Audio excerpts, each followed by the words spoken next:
దేవుని యొక్క పరిశుద్ధ నామమునకు మహిమ కలుగును గాక.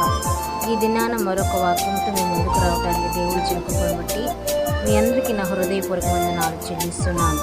మొదటిగా నేను జ్ఞాపకం చేస్తున్న ఈ వాక్యాన్ని బట్టి దేవునికి మహిమ కలుగును గాక. హగ్గయి 2వ అధ్యాయం 19వ వచనం ప్రకారము, ఇది మొదలుకొని నేను మిమ్మల్ని ఆశీర్వదించదనని ఎంతగానో వాగ్దాన పూర్వకంగా దేవుడు మాట్లాడుతున్నాడు. అంటే ఆశీర్వదించడం అంటే మనం ఎలాగా దేవుని పట్ల నడుచుకోవాలి అంటే దేవునికి మొదటిగా విధేయులై ఉండాలి. దేవునికి స్తోత్రం కలుగును గాక. హగ్గయి 1వ అధ్యాయము మరి 12వ వచనాన్ని మనం జ్ఞాపకం చేసుకుంటే దేవునికి విధేయులై ఉండాలి.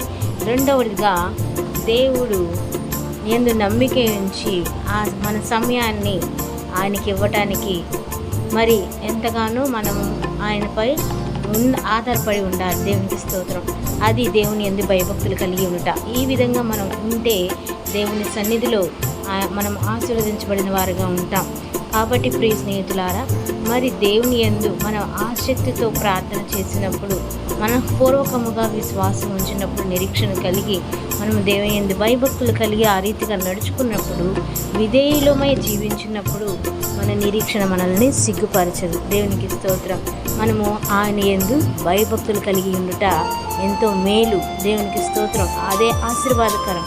కాబట్టి ఈ దినాన మనం పొందుకున్న ప్రతి మేలును బట్టి ఆయన కృతజ్ఞతాస్తుతులు చెల్లిస్తూ, ప్రభువా మీరెంతటి కృపనిచ్చినందుకు మీకు వందనాలని చెల్లిస్తూ, ఇది మొదలుకొని నేను మిమ్మల్ని ఆశీర్వదించదనని వాగ్దానము మా పట్ల నెరవేరుస్తున్నందుకు మీకు వందనాలని చెప్తూ ఆయన సన్నిధిలో మనమందరం ఆయన కృపను పొందుకుందాం.